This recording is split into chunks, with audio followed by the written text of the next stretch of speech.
Have you ever stood in the pulpit and realized the words coming out of your mouth weren't landing in the hearts of your people? Maybe you said the right things, biblical, true, maybe even eloquent, but you could sense that something was missing.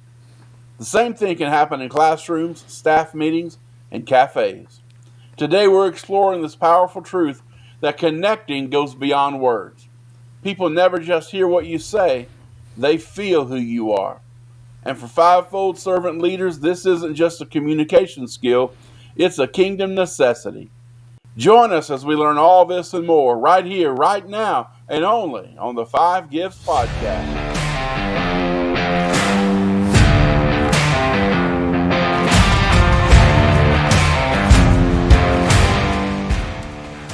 You're listening to the Five Gifts Podcast, a weekly show designed to equip leaders in the Spirit-filled church.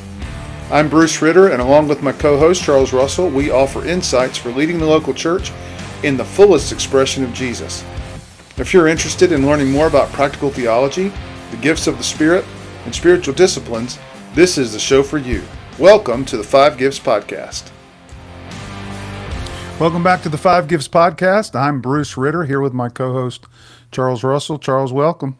Hey, Bruce. Good to be here today on the Five Gifts Podcast. Welcome to all of our viewers, subscribers, listeners. And if you haven't subscribed yet, man, go ahead and take a moment and hit that like and subscribe button. Get on this Five Gifts train. We're on enjoying the ride with us. But it's great to be here. It's been a big weekend of celebrations for our family. Our youngest daughter just turned 16, so we partied all weekend in a fivefold manner, whatever that means. But we've got all the parties by. What's that? All five gifts all the time. Woo! That's right. So anyway, we're ready for a great episode today, and just thrilled to be here and ready to explore what God has for us. Amen. We had a big weekend on our end of the state, and excited to see what God is doing around us in our church, and so big weekend for us. But we actually celebrated some advancements of our kids ministry. It's a promotional Sunday, not promotional in terms of public relations, but promotional in terms of kids going to their next a group of classes at our church, and so that was exciting to celebrate what they'd done. And then just shout out to our kids pastor, Sarah Van Dyke. She is a fantastic children's pastor, and we're so glad to have her on staff. Well, today we're exploring what it means to live and lead as fivefold Spirit-filled believers in today's world, leaders in the local church. And so we're kicking that off today. Yeah, that's right. Today's conversation is one that every pastor, every leader, every believer needs to lean into. The people we lead need more than our words. They actually need our presence. Exactly. Great point. Communication is central to every gift. Apostles or apostolic leaders, they cast vision. Prophetic leaders, they declare the word and the activity of God. Pastors have to shepherd with words. Teachers equip. They teach with words. Evangelists proclaim. But connection is deeper than just what we communicate. It's deeper than words. It's about authenticity. It's about alignment. It's about spirit-led engagement. Yeah, absolutely. Pastor, just take a moment and think about last Sunday. Now, I know that was just yesterday. I know it's Monday, and if you're like me, Mondays are built to forget about what happened on yesterday sometimes. But put away your dreams and aspirations of retiring the ministry and going to sell insurance, and just think about what happened yesterday. Did your people just hear your sermon, or did they feel your heart? Think about that. In regards or in the context of your last team meeting, did you share the points of your agenda, or were you able to share your passion? Because that can be the difference between communication and connection. And we want to move beyond just communicating.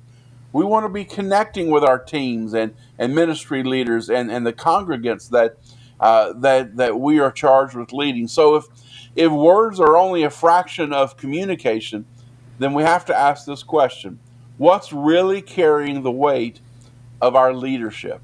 So let's start with the big picture of why connecting goes beyond words, and how presence and posture speak louder than our sermons. Yeah, truly, leadership goes way beyond the words that we share, we teach, the vision we cast. It really is about the power of presence. So much of leadership is actually what you're not saying. And if you think about this, I believe it was UCLA research, they tell us that when you communicate face to face, only 7% of what people believe comes from your words. The other 93%, that's dictated by tone, it's shaped by your body language, and that's staggering. That means that every time you step up to preach, to cast vision, or to lead your team, you're communicating far more with your posture, your presence, your passion. It's maybe not so much the words that you say as much as how you say them. So, for example, an apostolic leader, the vision you cast, it's embodied in your tone, your passion, your presence, and that's either going to inspire or discourage people. Never just lean on the weight of your words. Your words have weight because of you, because of your delivery, because of the authenticity of passion that's coming through you. So, Charles, there's so much pressure on the apostolic leader, I think, to direct an organization or to cast vision for its future. Well, apostolic leader, you've got to step up to the plate and be assured of what you're talking about. You have to lead with confidence. And we can go back and forth on confidence, but the truth is you're a spirit-filled leader. You know that your confidence is not in yourself. You know that it's from Christ's presence in your life, His empowering Holy Spirit. So that's something apostolic leaders need to let shine through. And I think by becoming a little more authentic, a little more transparent, but also really honest with your heart and your vision and your passion, just gives weight to those words. Same thing is true of prophetic leaders. People watch how you carry a word, not just what you say.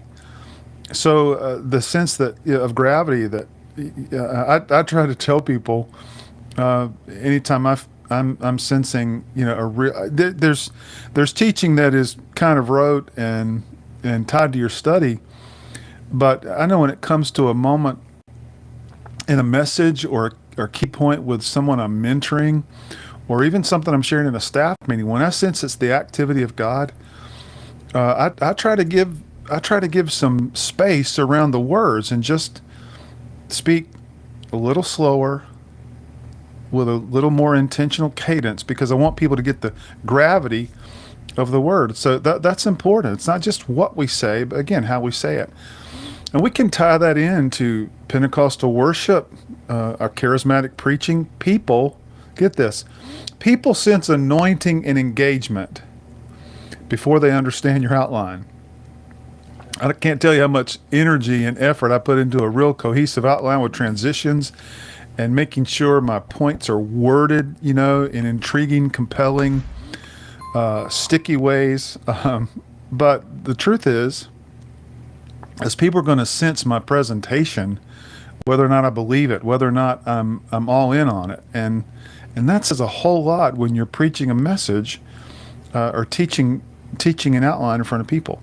So again, what message is your body language preaching before you ever open your mouth?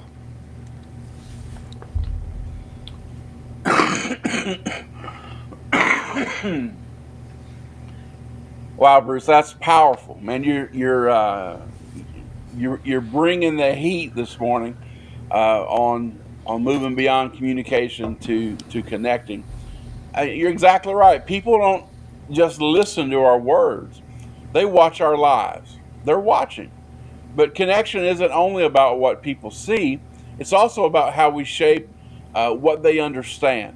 That's where the first component of connection is. We're talking about thought. That's where thought comes in. So when we think about thought, thought is something we know. But knowledge that hasn't happened in us cannot flow through us.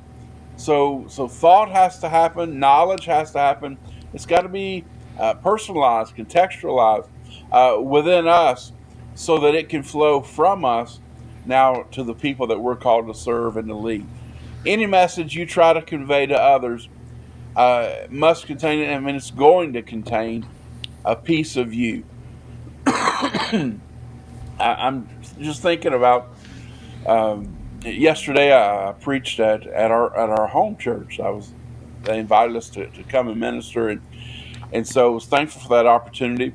And several people came up to us afterwards and thanked us, but said things like, that I've never heard that before, or I could really uh, hear how that message had resonated within you. And I appreciate those things.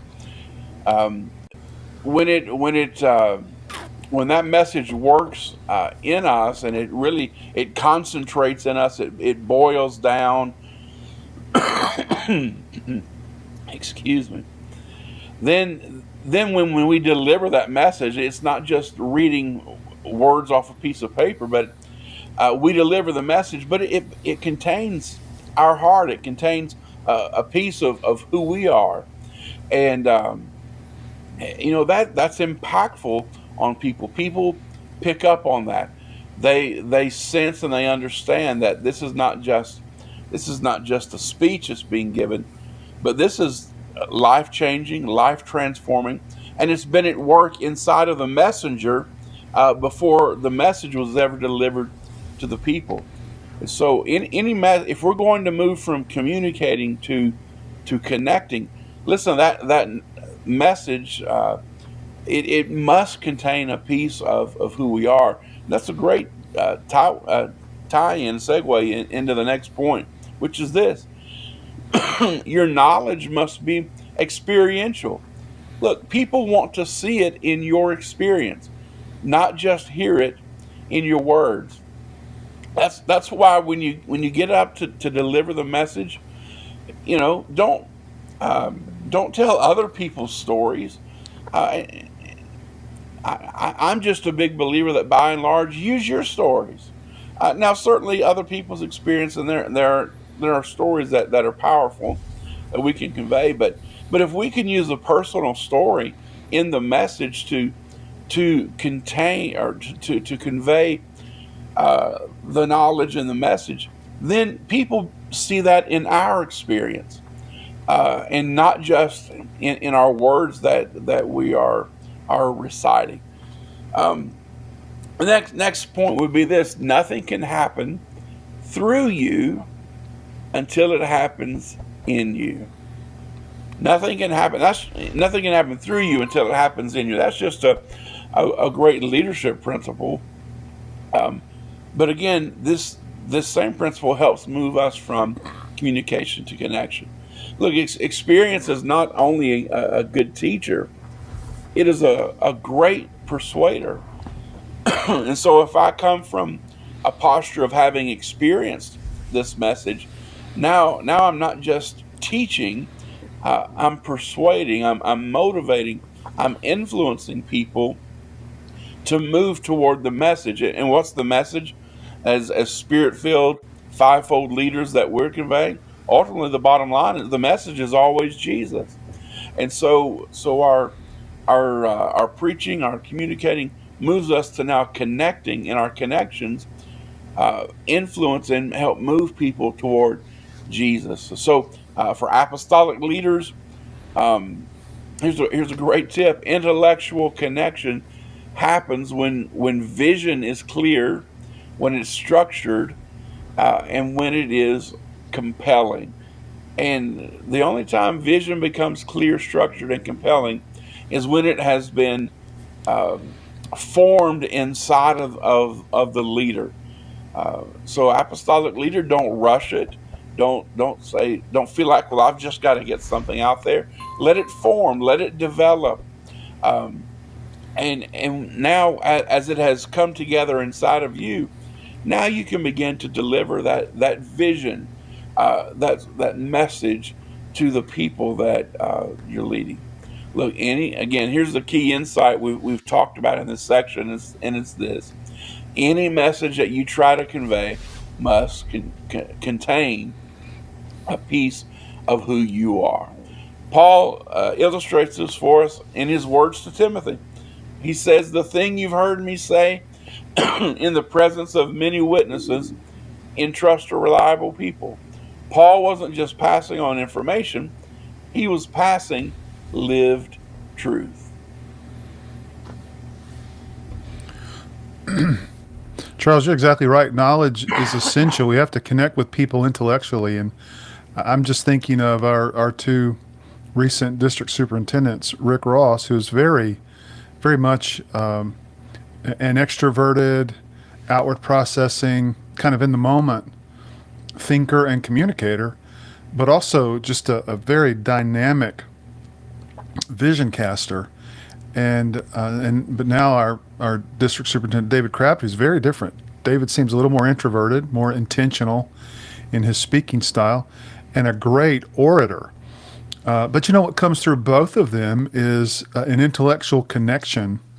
I think what they say is clear. What they say is not only compelling, but it feels reliable. There's such a mastery in their ability to communicate, and so that's one experience that I go to think of exactly what you're saying. You have to connect intellectually, and people see that in you when they have a sense that this is happening in you. This is living inside of you, what you're saying. But while knowledge is essential, if we just stop there, our leadership can get dry. So the Spirit doesn't just call us to inform minds. Remember, He's calling us to stir hearts. And I want to be careful about this because sometimes working on people's emotions can be manipulative. We're not talking about that. We're talking about connecting with the heart. When you help someone connect with what is going on inside of you, that's gonna come from a place of authentic emotion. So let's move from thought to emotion, and let's talk about how passion and authenticity help us connect with people at a different level. Remember, emotion, what we're talking about, emotion is something that we feel. And I love what John Cotter says in his book, A Sense of Urgency. He says, "For centuries, we have heard the expression, 'Great leaders win over the hearts and minds of others.'" He doesn't say great leaders win over people's minds. He says they win over people's hearts first. And if we want to be good communicators, we should always keep that in mind. There is an emotional connection to be made with people at the level of feeling. So if you want to win someone over, first win their heart, and the rest of them will probably follow. Now consider what that looks like for apostolic leaders. Again, communicating with boldness and assurance, but also building in the value of your listener. What values is this connecting with them deeply on the inside? You can connect with them intellectually. It can seem concise and clear and full of wisdom. But the truth is, movement's going to come when that person is responding to your vision casting by saying, "Oh, that's how that improves my life," or "Wow, that's where I want to live. That's the kind of person I want to be." So apostolic leadership connects with people. It's not just driven by the agenda and the vision. It understands we've got to bring people along with us. We've got to connect with them and help them to see how this can not only benefit them, but help them to see what the value that it brings to their life. Think about the evangelist. We haven't said a whole lot about the evangelist today, but with regard to the evangelist, connection is impossible without heart. People won't follow the facts or the apologetic or Romans Road with you if they don't feel loved. So evangelists communicate that by taking time, by investing themselves in people, by listening to their story. I know it's really incumbent upon the evangelist to preach the gospel. I know the Bible teaches, how can they hear without a preacher? But at the same time, that preacher has to connect. That preacher has to get into a person's story and life and help them to feel like, they are eternally worthwhile. And so evangelists embody that. And then think about pastors. We talk about the care and the relational priority, when it comes to the pastoral gift. Well, again, care has to be felt, not just stated. We can't just say, I care about you. It has to be seen. There has to be that emotional connection. So remember, people may not remember what you said, but they'll always remember how you made them feel. And so as a pastor, you're wanting to embody the things that Jesus felt, compassion for the multitudes. That connects powerfully with people that are hurting. And so allow that to come to the forefront in your life. Be a little more vulnerable. Help people see that you're not, a robot that's just going through the motion. Make sure that you're letting your heart come through. What about teachers? I'm going through all the gifts, it looks like here, but teachers convict, right? Where they teach, but they need to teach with conviction. They need to teach with a sense of positivity, not just lecturing out of a curriculum or a prepared teaching outline. Again, connecting with people emotionally means that you really believe what you're talking about, and they can feel the passion in your words. So again, it's a skill of communication, and teachers have a priority of communicating not just the right things, but communicating in a way that nails those truths into the hearts of people. And we do that by connecting with them emotionally. What about the prophetic dimension? Well, when it comes to speaking regarding the activity of God, or this is what we hear the Lord saying, or even sharing a prophetic word with someone, allow the gravity of that moment to land, because you made a connection with them. You weren't just speaking because you were the empowered, gifted person in the moment, but that you were centering the activity of God working through your life on them, that you cared about them, in fact, one thing that I've begun to learn when it comes to gifts of the Spirit is that there are moments where I hinder the work of the Spirit through my life when I'm focused on me. And so, in those moments, we have to focus on the person. We have to focus on their need. So let Spirit-led passion and urgency come through. Focus on the person and let faith be birthed in them. So again, the point is, remember, people never forget how you made them feel. It's so important in communication. Hey, that's exactly right, Bruce. People may forget our outlines, but they'll never forget how we made them feel. But connection can't stop with emotion either. The next step, the next step is action. What do people see in us? So let's explore a little bit how leaders connect visually, through posture, through expression, and even through a consistent example. So we could say that action equals something we do, and people connect visually with what they see. So Henry Ward Beecher says this. He says there are persons so radiant, so genial, so kind, so pleasure bearing that you instinctively feel good in their presence, that they do you good. Whose coming into a room is like bringing a lamp there. Can you think for a moment people in your life that when they walk into the room, when they walk into your life, it's like they're shining a new light. They're turning on a lamp, and they're just brightening the atmosphere.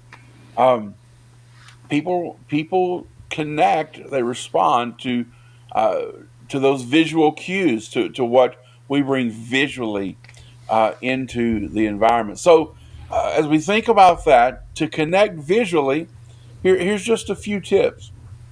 Number one, expand your range of expression. Um, you may have crafted the finest sermon or message in the history of communication and communicating. I mean, it may be A plus blue ribbon material, but if you just stand there in one place and just read that off of your device or your printed page, there's not going to be a lot of connection. And so you have to expand your range of expression. How are you expressing through your face, through your body, using your hands and using your arms? This was something that's fresh on my mind. Our both of our daughters participate in what's called fine arts in our denomination. It's a ministry for our teenagers, for our youth, to develop their gifts, and I mean, it's just a wonderful program. And so my youngest daughter, my oldest daughter's graduated out of that, but now my youngest daughter is still participating. Bruce, your daughter Rachel was a phenomenal in short sermon, and so my youngest daughter's doing her short sermons, doing stand up comedy and some different things, and we're just talking to her about expanding your range of expression. And so she this year she advanced to the national level of fine arts, and we're there, and they're in some pretty expansive rooms, and we're just like, look, Olivia, you've got great content, you great delivery, but you're in a bigger room. People are sitting farther away, and so when you get up today and you're going to do your short sermon, as you get up and deliver in your stand up comedy, you're going to have to make your gestures bigger. You're going to have to expand um, the expression so that the people in the back can see, uh, and that helps them to connect now to the message. And so we just talk about that, and I'm not saying anything that you probably don't already know, but sometimes it's good to be reminded of things. What are your expressions visually on your face look like? Uh, are they good expressions, or maybe you carry a sour look on your face? Take notice of that, and work on it, because nobody wants to look at a sour preacher. Um, what are your arms doing? I mean, incorporate an expanded range of expression. Eh, we want to grow our range of motion. When there's an injury, we rehab to rehabilitate the range of motion. Maybe we need to, in communicating to move to connection, we need to rehabilitate and increase our range of expression, so that people connect visually. Secondly, to connect visually, move with a sense of purpose. Move with a sense of purpose. Look, before you get up to deliver, scope out the room. Where do you need to be moving? Don't just make it random and haphazard. Uh, have you ever watched a broadcast? And now I know with since COVID, every church is live streaming their services. But have you ever watched a broadcast where the speaker is just, I mean, they're moving all over the stage, and the camera operator can't keep up with the speaker? It's kind of like a sound delay. The camera is just lagging behind the speaker. Look, move with purpose. Move with a sense of purpose. What are your movements communicating? Because I promise you, people are connecting with you visually. Don't move so fast that people can't travel with you, but don't move so slowly that you're just static all the time. Let there be a dynamic element, but let that element be purposeful. Move with a sense of purpose. Third would be this: maintain an open posture. Again, this occurs as we go back and just do some film work, do some film study, watch videos of you preaching, watch videos of other times where you're communicating. What does your posture look like? Are you open to the viewer and the listener, or do you maintain a closed posture? What we're suggesting is, in order to connect visually, Maintain an open posture as in your communication, and that will help you to connect visually. Look, for fivefold leaders, apostolic, evangelistic, the pastoral, the teacher, uh, um, all of them, all five, embody consistency between your words and your deeds. For marketplace leaders, credibility is always seen before it's heard. Look, the bottom line is this: people are going to connect visually, and if you're not aware, and if we're not intentional in our visual communication, then we're never going to connect. So we want to help people uh, with how we communicate visually to help them connect to us and to the message that we are delivering. Well, Bruce, I know you've got some wise wisdom to share with us on the next component of connection. Well, I think we can maybe kind of review a little bit and think about how to integrate or bring some alignment to the three components we've talked about: thought, emotion, and action. Here's the truth: if any one of those are missing, then connection can break down. The real power and influence of great connection when we communicate is when we align these three in spirit-led communication. So let's close by talking about how leaders integrate all three levels to build trust and lasting influence. And I think a great place to start, Charles, is what John Maxwell talks about when it comes to the breakdown of disconnection. Take us through those. Well, here's what Maxwell says. He begins by something I know but do not feel. Well, in that case, my communication is dispassionate. Something I know but do not do. Well, now my communication is simply theoretical. Something I feel but do not know. My communication is unfounded. Something I feel but do not do. My communication is hypocritical. Something I do but do not know. My communication is presumptuous. And then something I do but do not feel. My communication is mechanical. Well, I think we got a little mistake in there on a few of those cryons at the bottom. So forgive us for that. But those are certainly some powerful concepts that if we're not aligning thought, action, and emotion, then we can come off, as Charles mentioned, dispassionate, just kind of rotely going through content. Something I know but do not do, man.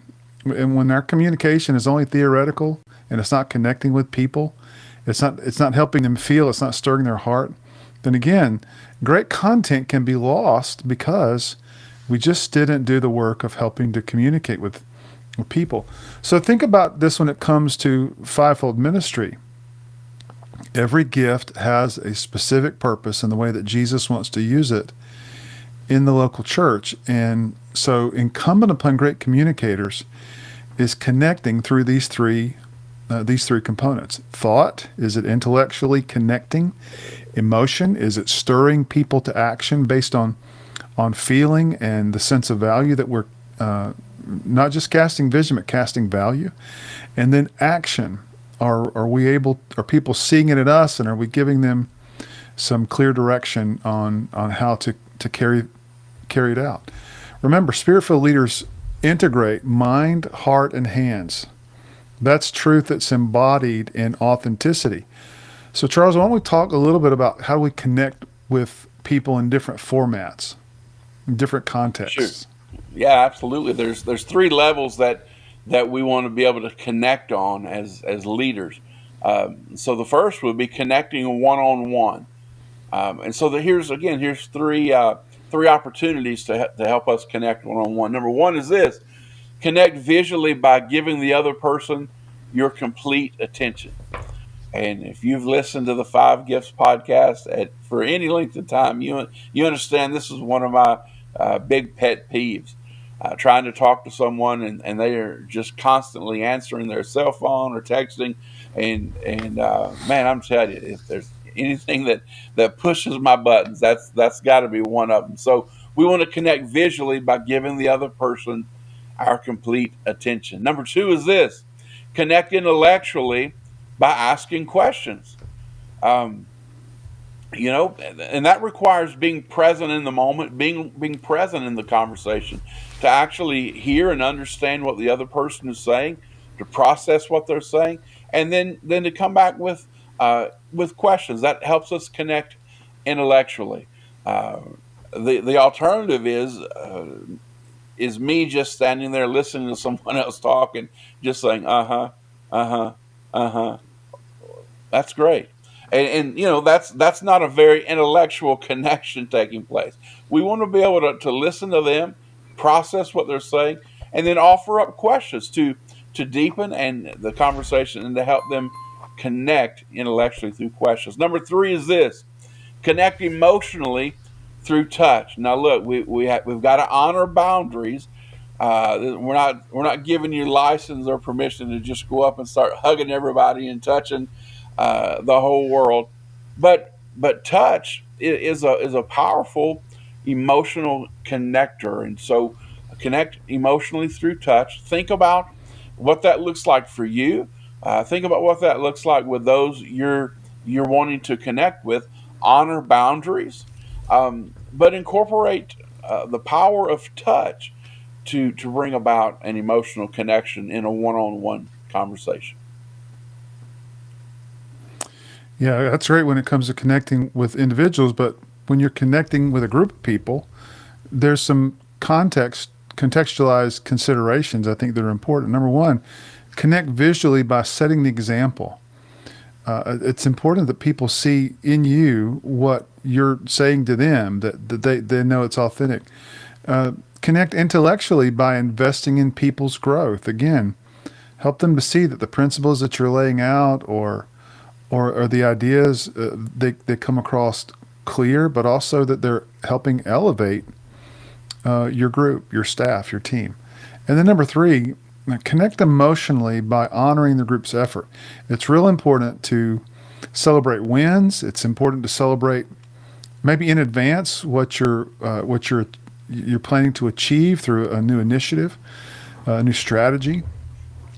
Always, in the process of meeting goals, be able to look at your team and say, "Great job.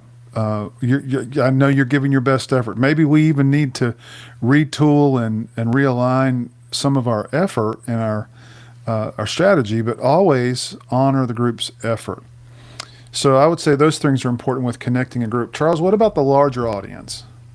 Well, how do we connect with an audience? And again, a few tips to help us do that. We want to connect visually by smiling.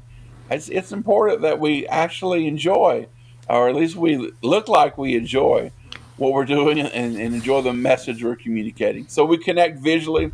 Make sure you're smiling up there. Secondly, connect intellectually by pausing strategically. Man, a strategic pause speaks volumes as we're delivering the message. So, if it's vision, if it's a sermon, if it's correction, I mean, wherever you are intellectually, we can connect by pausing strategically. Number three, uh, connect emotionally through expressions, through laughter, through tears. So as we're speaking to the large audience, uh, connect emotionally through expressions, through laughter, and through tears. Your emotions, there's a sense of vulnerability in that, but your emotions really help people to connect to you and to the message that you're delivering. So, well, Bruce, I think that just about wraps it up for us today. Let's talk about a little bit of a recap, maybe just to kind of summarize the whole episode. We've talked a lot today about of how connecting goes beyond words. It happens through tone, through body language, through presence, and what we've also discussed is that connection or connecting happens through thought, through emotion, and through action. And so that connection happens then when authenticity, when passion and consistency, when those all align. So those are very important things to kind of reflect on. These will be some great considerations. So take a moment today and just reflect on your communication. If you feel like you're not connecting, these would be 3 things to help move you toward that. As a fivefold reminder, this is what we would offer up, is that each gift communicates differently, but all must connect beyond words. So wherever you're functioning, whatever of those fivefold ministries you're functioning in or you're leading in, make sure that your gift is communicating, not just communicating, but is connecting beyond just words. And then as a gesture of encouragement, I would say this to all of us: let the Holy Spirit shape not only your message, but shape your presence as well, because we have to move just beyond the message, and our presence helps people connect to the message. So let the Holy Spirit shape your presence so that your people experience Christ through you. Bruce? Powerful words. I love that. If today's conversation has stirred something in you, please don't let it stop here. We encourage you to talk about this with your small group, your ministry team, maybe your mentor or coach, and just talk about how you can grow in these areas of connection through communication. Also share this episode with someone you're discipling. And if you'd like a tool to help, then we've got all kinds of resources on our coaching websites. And again, with our podcast, please share and subscribe. Hit the like button. You know what? If you just didn't like the episode at all, hit it twice. Yeah, the second hitting of the button is extremely important if you didn't like it. Hey, look, you can grab that outline in the episode notes. It's a great way to revisit these 5 areas and even use them with your leadership team. And while you're there, look, subscribe so you don't miss future episodes. We're building a community of leaders here who believe formation and mission belong together. We want you to be a part and don't miss out on anything. Also, maybe you're ready for coaching, for one-on-one coaching to clarify your personal call and strengthen your systems, team strategy sessions to align your leaders, your priorities, and your growth rhythm.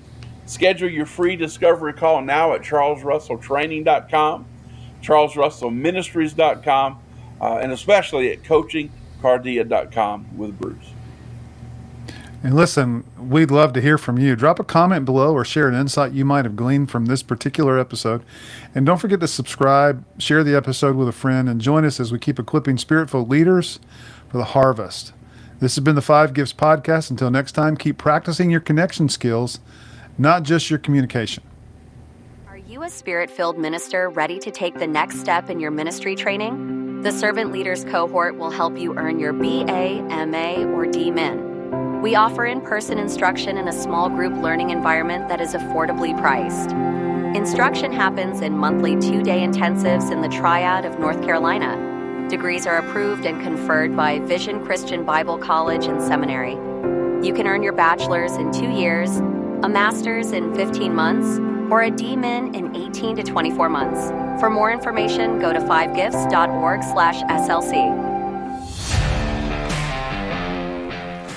You've been listening to the 5 Gifts Podcast. If you would like to take the next step as a spiritual leader, we invite you to visit either of our websites or contact us for leadership coaching. We can help you reach the next level in your own growth and leadership.